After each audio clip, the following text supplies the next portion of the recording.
All right, welcome to another episode of the Exchange Podcast. I'm Kevin Warmholt. Today I'm joined by my guest, Anthony DiDomenico, host of the WW Bro Podcast. He's also a stand-up comedy. He travels the East Coast and does stand-up acts up and down the East Coast. And just talking to him before we started recording, thanks to COVID-19, they've canceled some of his shows coming up. Anthony, what's going on, man? Hey, Kevin, thanks for having me on. I appreciate it. So, how's COVID-19 treating you? I mean, we're in lockdown mode.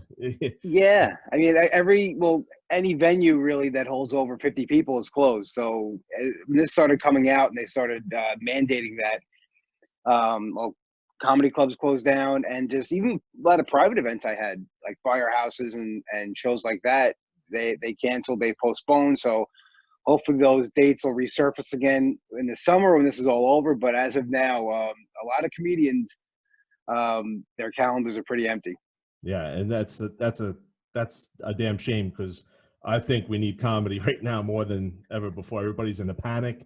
You can't even buy toilet paper to at the store. Which, who thought an apocalyptic event like, or a pandemic, that toilet paper would be the first thing to go? It's insane. I mean, I worked at a supermarket for like 10 years, and I've been through every kind of storm. I was through 9/11, and toilet paper is not what people bought. They bought like canned goods and like milk and bread and eggs.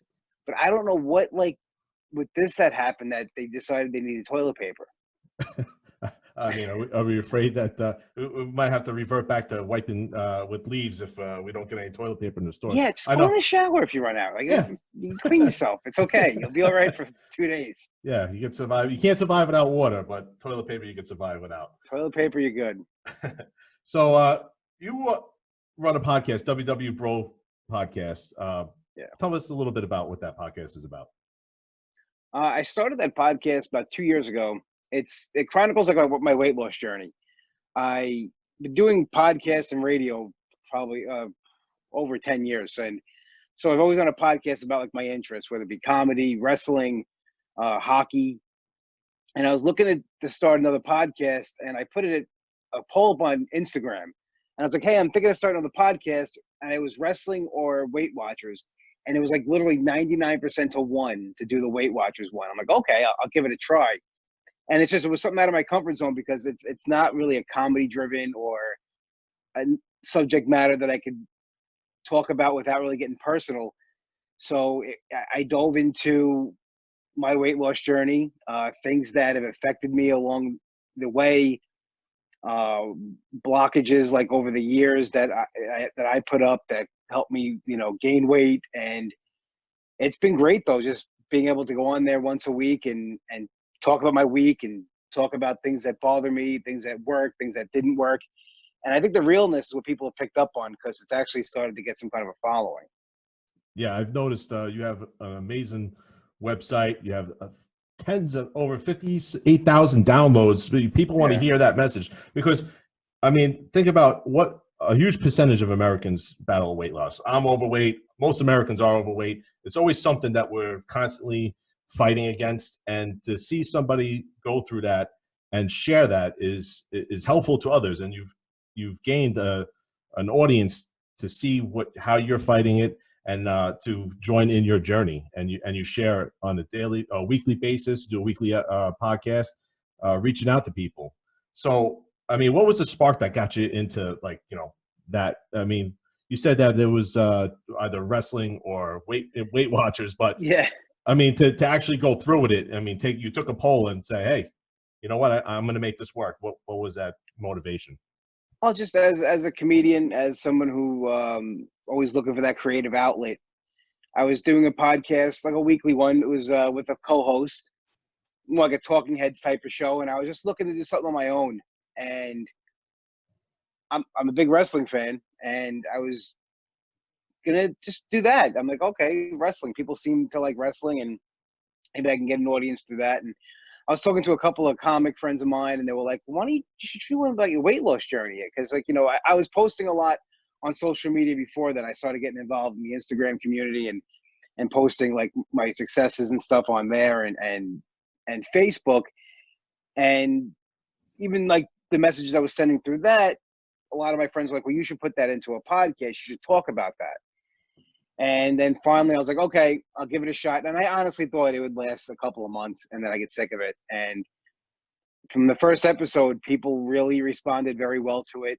And the feedback I got from it was maybe what really go forward, was because people were like, oh my God, this is what I needed to hear. It's almost like I'm listening to myself. And then there's people that don't go to workshops, they're online members, and they were telling me that this is like their workshop, like their meeting. So I just kept on going with it, and so far so good. How much weight have you lost so far since starting this journey? I'm down about 200 pounds. Wow, that's Yeah. that's a whole person. You lost a person. I mean, Yeah. that's a big deal. So since starting within the 2 years, you lost 200 pounds. No, I've been on WW for 3 years. Okay. 3 years in May. I've been doing the podcast for 2 years. Okay. So in that 3 years, I've lost 200 pounds. Since August, it's been a struggle. I hurt my knee, and it's just been a lot of up and down. I kind of plateaued a little bit, and that's the hard part about weight loss. They if you look at some people's Instagram accounts and you listen to some people, everything's great, but no, it's a lot of ups and downs, and it gets harder as you go. The more weight you lose, the harder it gets, it can be very frustrating sometimes. do you find that doing the podcast itself is a self-motivator to know that, you constantly discussing what you're going through and having other people give you feedback? Does that help you with your journey to continue to break these, plateaus? Yeah, like people give me advice and stuff like that, but actually the podcast itself keeps me accountable, because I've built now a podcast and a lot of this a lot of my brand around weight loss. So if I can't quit if I wanted to, I feel, because that's like I think people like that they wait for that podcast to come out each week, and I think about all the people disappointed if I did fail or I did quit. So it motivates me just to keep moving forward. What kind of diet do you go? Is it like a specific diet, or is it a calorie count? Is it keto? Because like the big thing now is keto, and I tried keto Yeah. a little bit, maybe about 6 months ago, and I lost weight quick. But once I stopped keto, and I'm back to where I was. That fluctuation going back and forth. What do you do? It's just really a point system, which Weight Watchers / WW does. I watch my calories, I watch my calorie intake, but it's not really a calorie counting type of thing. It's a point value that it's based off of saturated fat, sugar, calories, and protein. So it takes that, puts into an algorithm, and it gives you a point value. The more sugar and saturated fat something has, the more points it's going to be. The more protein, that lowers the point value. So it kind of pushes you towards a high protein, low sugar, low calorie diet. Because they found out over the years that really it's, what's causing diabetes is the saturated fat and the high sugar. Now, sugar is my Achilles heel, because I love ice cream. I like, I have a hard time. I have a hard time giving that up, even when I'm working out and training. Like I'm not gonna lie, I had a little while before this. So as far as can you still splurge while doing a Weight Watchers program, where you could just as long as you, I guess, make room throughout the day to have that enjoyable splurge? Yeah, well, what it does is it actually teaches you almost how to eat, like you're teaching somebody how to walk. It teaches it moderation. You can have ice cream if you want in moderation. You can have, you want to have a cookie or two in moderation, but it also pushes you towards the healthier food as well, and it teaches you how to work that into a program, which I think is why I think people have the most success on a program like this, because it's not just cutting out something and you're not having it, or it's not a crash diet, it's not a fad. It's for for me, I'm going to be on this the rest of my life, and I'm fine with that, because it really has become part of my daily routine. And the program's actually designed for people to lose 1 to 2 pounds a week. So it's slow, but in the long run, I think it's the best thing and the healthiest thing for people. And that's the hardest thing, is to stay on track with some sort of schedule, like what you're doing. Because people get like, after about a month, like, I've only lost 5 pounds. What am I wasting my time? What do you do to motivate yourself to keep going? Like, because it's a long-term process, and a lot of people Yeah, have a hard time sticking with it, the long-term it's process. well. See, for me, I lost fast right away, right out the gate. I was losing, um, so that motivated me in the beginning. Then just what they call non-scale victories, like being able to do certain things again, like go to a baseball game, or being able to get on the floor and play with my nephews where I couldn't do that before, or just go to their games and walk to the field. I was in pretty bad shape when I joined again. Like, my movement was barely anything. Very sedentary lifestyle. I couldn't really move around a lot. I wasn't feeling good. So my life was really just going to work, coming home, and if I didn't have a show, I just didn't leave the couch. And when I did have a show, I'd go to the show, and I really didn't move much there either. Um, so life was pretty much unlivable at that point. So that's why I had to make a change. So, I mean, it's a lot of what you do during the day. You do exercise, just walks. How do you keep? Is that part of the program? Yeah, I mean, they encourage you to exercise. I mean, there's people that do this that don't exercise and they lose weight, and that's fine. But to me, it's important to move, especially as I'm getting older. Um, Things don't work the way they used to, and Right. it's important to keep moving. Like Vince McMahon, I'm a big wrestling fan. Vince McMahon always says, "Move is lube." It keeps everything working in the body better.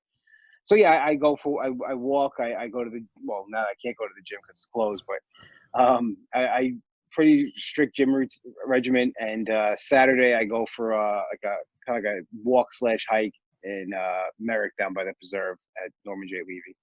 Okay.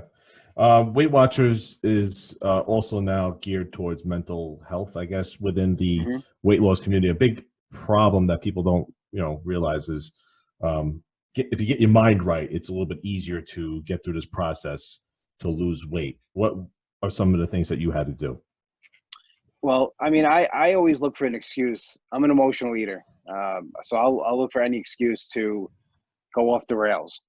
And one of those things was I lost my mother in 2008, and I would use that as an excuse, with the anniversary that she passed away, her birthday or a holiday or Christmas, anything like that. And, I held on to a lot of it, and I realized that, it wasn't helping me. I wasn't helping myself. So what I've done is really change my mindset of how I look at things. And on those days, I'll choose to do something to celebrate, my mom's memory, instead of just sitting at home and stuffing my face. And these last 3 years that I've been on WW and doing that, it's made all the difference. So the success of getting your mind right and learning how to curb the eating is a big process in weight loss to begin with. And when you hit that plateau, that could be a time where you can have like a relapse, Yeah. like I'm not losing any weight, screw it. Have you had that problem? Oh yeah. I mean, I did a podcast, and I do my podcast right after I weigh in. So whatever that is, it's very fresh. And Mhm. there was one week where I felt I had the perfect week. I was on track. I worked out. Everything went right, and I still gained. And I had that feeling. It was like one of the first. I'm like, I don't want to do this anymore. I'm done. And I went on and talked about it on the podcast, and it made me feel better. But like, I also think about, like, in the long run, how things are going to work out. And if you look at every month, I lose weight. Every year, I lose weight. And in the long run, I'm down. And that's how my dad would always say to me, when I would tell him, "Oh, it's going to take so long," he goes, "That time's going to go by anyway. What are you going to do with it?" So I just keep reminding myself that this is going to keep going. Next week was better than the week before, and it usually always is. How important is it to avoid processed foods? Is there a certain, I guess, shopping list that you use? Because processed foods, I think studies have showed over the years that Yeah. food that's processed has a different effect on your body. Do you tend to stay away from that, or is it just? I mean, a lot of It's people a go organic. I mean, Yeah, it's a mix. I mean, I don't just buy just organic. I'll It's a mix of everything. I try to eat as fresh as possible. As far as like, with meat and stuff. This past week, I had to buy frozen grilled chicken because they couldn't get anything in the supermarkets. Like, there wasn't any chicken or meat or anything. So this week's a little different for me. I made more processed food this week. But normally, no. I mean, if we're not, in a pandemic and I can go to Yeah. the supermarket and get whatever I want, it's usually fresh food. I try to stay away from as much processed food as possible, just because there's too many chemicals in there, and it's not good for you. How have you had a plan for this pandemic that we're all going through as far as what you diet? Have you done like, is it like bare minimum at the supermarket? I mean, what has been yours? I went the other day and I hoarded a bunch of canned goods just in case, but there was like no meat left, or so how Well, you yeah, there's how no do you meat, but there's vegetables. There was plenty of fruit. Like, I went to Trader Joe's the other night and they had everything I went for. Mhm. I went for fruit. I went for cauliflower rice, almonds, and kombucha, and they had all of that there. So I was okay. I had to buy meat that was frozen. Like, I had to buy grilled chicken that was frozen. So that's really the only out of my comfort zone really that I really had to go after. But from what I hear, they're getting the shipments aren't delayed. I'm still friends with people that work at supermarkets. They can still get the product. It's just people just hoarding it as soon as they put it out. So I'm not worried. It's going to go back to normal.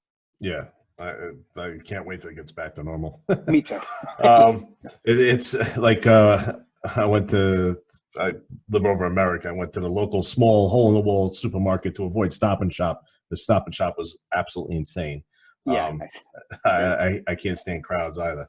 But do you have to avoid drinking alcohol when you're on a weight loss program like this? Do you tend to, or is it certain types of alcohol like beer or lighter liquids or like a light vodka or something? Well, again, it's moderation. That's what it teaches. It preaches. That all has a point value. Now, if Okay. if you're going out and you're going to be drinking and you want to eat lower point food values that day, myself, I'm not a drinker. So it's not a problem for me. I rarely drink. If I do, I drink beer and I'll have one or two. So people are always like, oh my God, how can you? They think I have a problem. Like, no, it's not that. I was never have a problem with alcohol. It's never my thing. It's not. I drank when I was younger, and then when I was about 30, I didn't want to do it anymore. I didn't just like the way it made me feel, and I was never a hard liquor guy. So I never liked the taste of hard liquor or vodka or anything like that. But all of that has a point value, and it's like anything else. It's like any other food you eat. You have to consider the moderation and consider the point value and plan ahead. Do you utilize an app? Is that how you keep track of it? What's the best way to Yeah. keep track of what you do? Oh, they give you it's an app. When you join WW, you get it. You download the app. You enter your information, and the information they have in their system is on your app as far as your weight and what you've lost and your point value. And as you lose weight, it automatically takes away points. And it's all app based now. So and if you go out too, like a lot of restaurants are in the app, and anything you're eating, you just type it in and it'll give you the point value on it. Intermittent fasting, do you ever do that as part of your routine? No, but I know people who do. And for me, I'm a big guy who says, like, hey, whatever works for you, do it. Some people that I know still do WW and they do fasting and it works for them. Me, I got to eat when I get up, and I got to eat during the day. I get hungry every couple hours. And I'm not going to starve myself. I'm not going to not eat. I'm not going to all of a sudden at 8 o'clock at night eat all my food, my calories. To me, that I'm not comfortable doing that. So for me, it's not something that I would try. Have you learned? Is it better to spread it out throughout the day rather than intake big calorie counts only a few times during the day? Have you noticed a difference? For me, I like, I'm more of I have my 3 meals, and I'll have like bigger meals and then like little snacks throughout the day. That works for me. I don't know if it's part of like the mind game of it too, like, that I'm still eating like a nice sized dinner, a nice sized breakfast.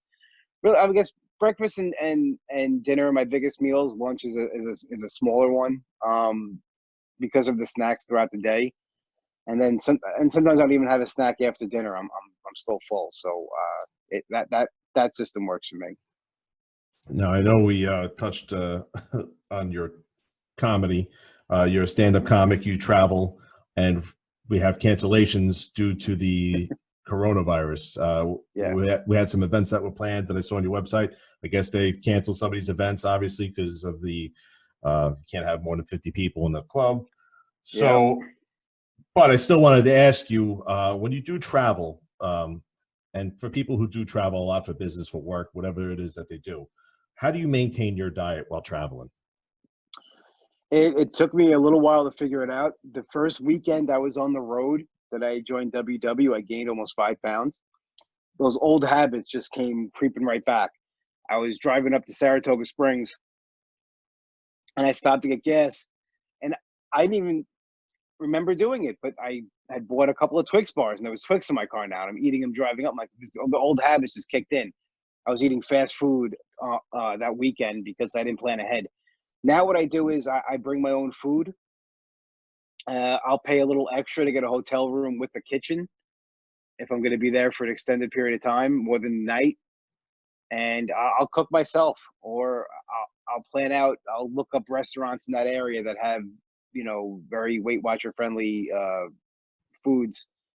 And really, most of the time, it's just meal prepping for myself ahead. All hotel rooms have not kitchens, but refrigerators in them. So if I'm doing like an overnighter, I'll just make my food before and bring it all up with me, so I don't have to worry about it. And since I've been doing that, it hasn't been a problem. Al, I saw that you tell stories through your comedy, life stories growing up. How much of this, your podcast and your Weight Watcher journey, has gone into your comedy and delivering, getting people to laugh and kind of also keep yourself motivated to know that Yeah, people enjoy what you're talking about? it's starting to more. I'm starting to do it more. For a while, I tried to keep the two separate.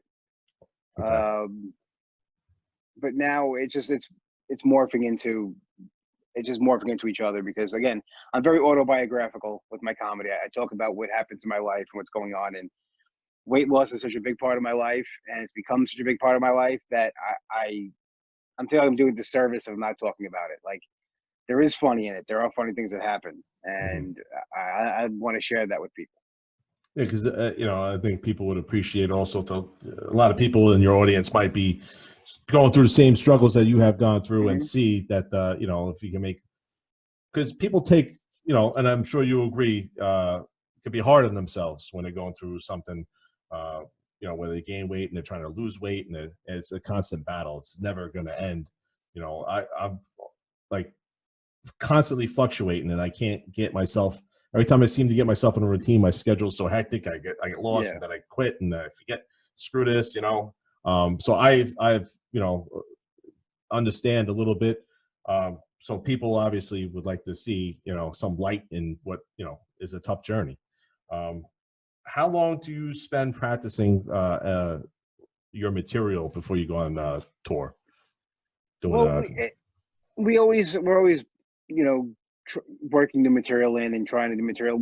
I really, for me, I'll do it like on stage, like when I'm during a show. If I got a couple new bits, I'll sandwich them in between bits that I know work. This Mhm. way, if I doesn't go over well, or if it, just completely bombs, I know I can get them back with something that works. But like, we'll do open mics. We'll bounce bits off of each other, comedians, and we talk to each other.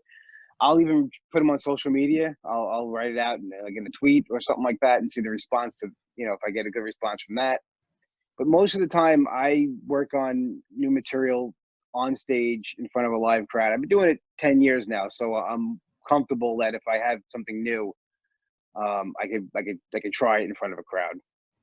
How hard is it to bounce back when you have like a bomb? Like I've heard comics talk about it. I'm a big listener of Joe Rogan's podcast, and he Yeah. talks about it all the time about like getting up on stage. It's tough, like you're up in front of a crowd, and if you have a bomb, do you always have some sort of backup that works to like say, okay, just flop on that Sometimes, but one?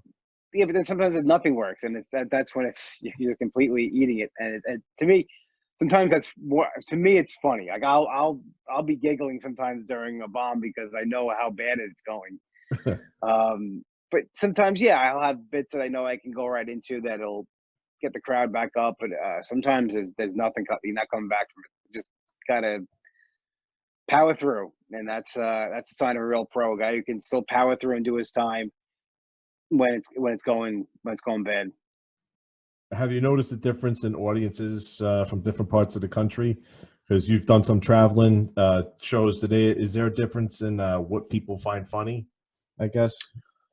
Or- I really just I do like local stuff around here, and tri-state area stuff. A little, I go down south a little bit, but generally outside of the city, people's sense of humor is kind of the same. Like, Long Island's, you'll get the same kind of response here you do in getting in Jersey and Connecticut and places like that.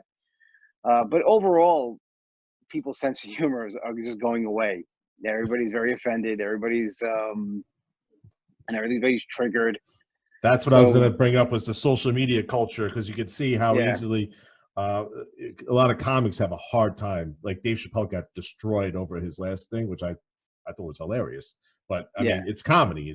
He's joking. It's just you go there knowing what you're getting into. yeah. So We live in a world where it's divided. It's people are either on this side or the other side, and as a comic, you want to try to get both sides. And I do joke. I'm not political at all. I'm not a mhm. political comic, but I have jokes about stuff that goes on in the media because it's topical, it's funny, and sometimes I'll get into a bit, and the person's like, "Well, I don't want to hear that." I'm like, "Well, no, let's say to the crowd, like, I don't want to hear that tonight." I'm like, "Well, you didn't just listen to it, and it's not really what it's about. What you think it is." And they argue with you, and they don't want to hear it. They don't want to hear any kind of politics, or if they think it's on not their side, it's horrible as far as that goes. It's the days of just going on stage and saying what you want, and people understanding that it's a joke. Those days are over. Do you think it's like an effect where it's going to return, or do you think that Yeah, it's really I think it's going to come back. Yeah. like because people go to comedy clubs to get escape from like whatever tough Hmm. thing they're going through, just to get a good laugh. Do you think that part of the problem is how fast information flows? Like, because I always Yes. mention like technology is both good and bad. Like we're able to have this conversation over camera and do a Yeah. podcast, and the world of podcasts is changing the way radio operates. So there's a lot of good, but the bad thing is if you go to Twitter, forget it. It's like a war zone on Twitter, and I try to get myself to stay off Twitter, but I'm addicted and I can't. But the shit that people say to each other on Twitter is you would never say in person. But at No, the that's same, a keyboard tough guy. That's yeah, it happens. But you know what? The thing is with social media and media today, like everything's right at our fingertips. And I'm not trying to make what's going on now. I'm not trying to say it's not serious because it is. It's very contagious. But I also think that the media is making everybody panicked. Like mhm, showing empty shelves constantly, it makes people panic that there's nothing in the stores, that they have to run to the stores and hoard things. And they don't tell us about everybody who's getting better. They don't tell us about like the positives of things, or like most people who get this, they don't die because like in the news this morning, right. I was getting ready for work, and it's like, oh, Long Island has its another corona victim.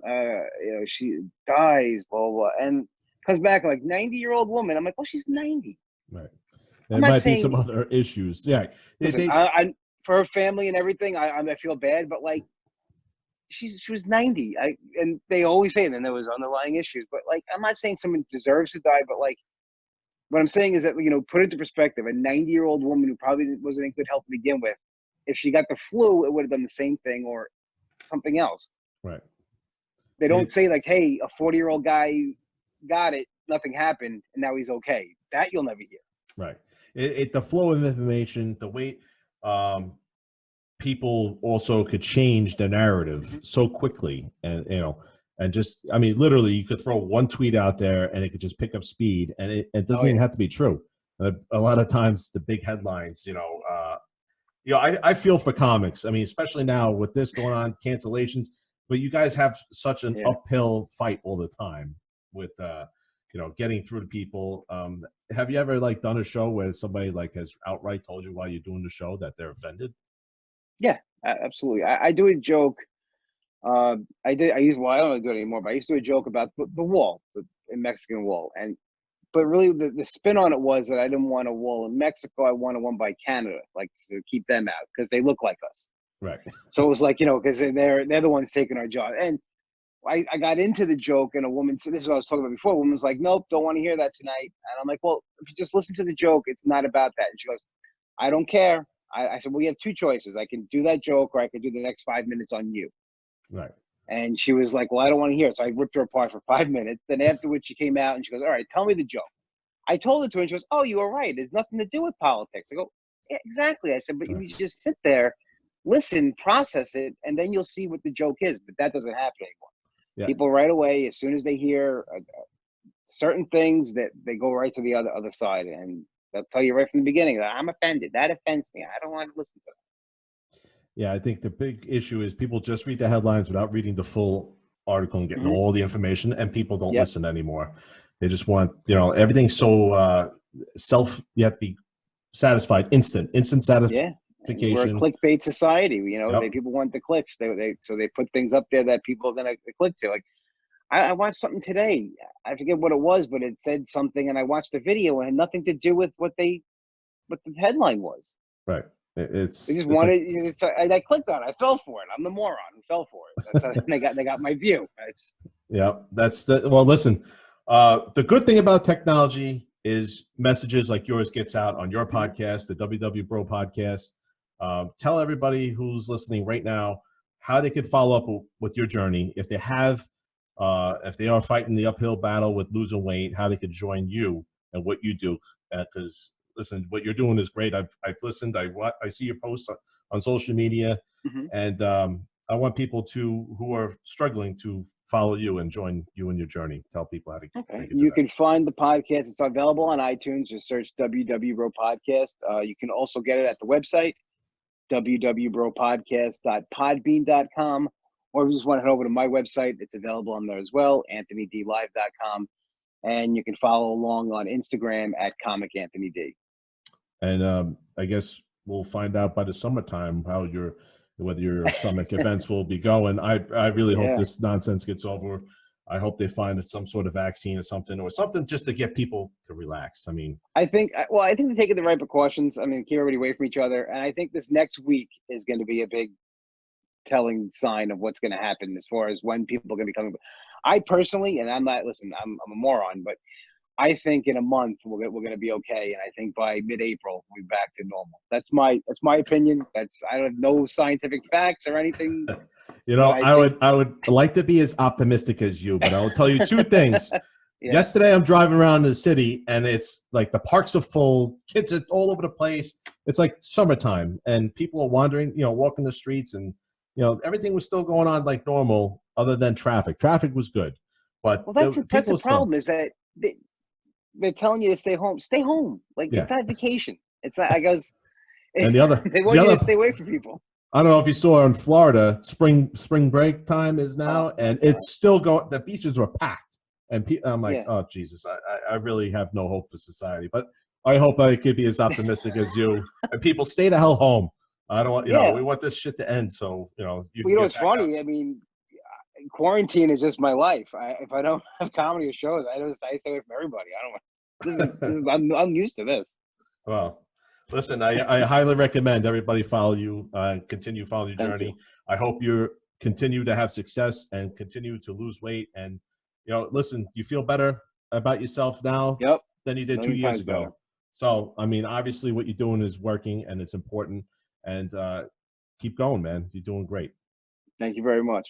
All right, man. So I appreciate it. You could make sure you subscribe to this podcast, hit the subscribe button, rate us. We're on all the podcast catchers. If you're watching this video on YouTube, please leave a comment. Do you have a question for myself or Anthony? And Anthony's information will be in the show notes. So all the links to his episodes, podcasts, his website, his comedy, links and everything will be there. So you could follow up with Anthony. Just go to the show notes on YouTube and on the podcast catcher. All right. Thanks a lot, Anthony, for coming. I appreciate it. Thanks for having me. Hey guys, I hope you enjoyed that video. Subscribe to the show, like it, and comment. Also, if you want the audio version because you're traveling, you're in a car, and you can't watch it, you don't have time to watch the episodes, you could go in the show notes. There is a link provided, Stitcher, iTunes, iHeartRadio, whatever your pleasure may be. join me and listen via the audio versions on those other platforms, okay? But I really like YouTube. I like the way it's working out. And if you can subscribe, the more subscribers, the better the content I can provide you, and it costs you nothing. So I appreciate it. Thanks, guys. I'll see you next time.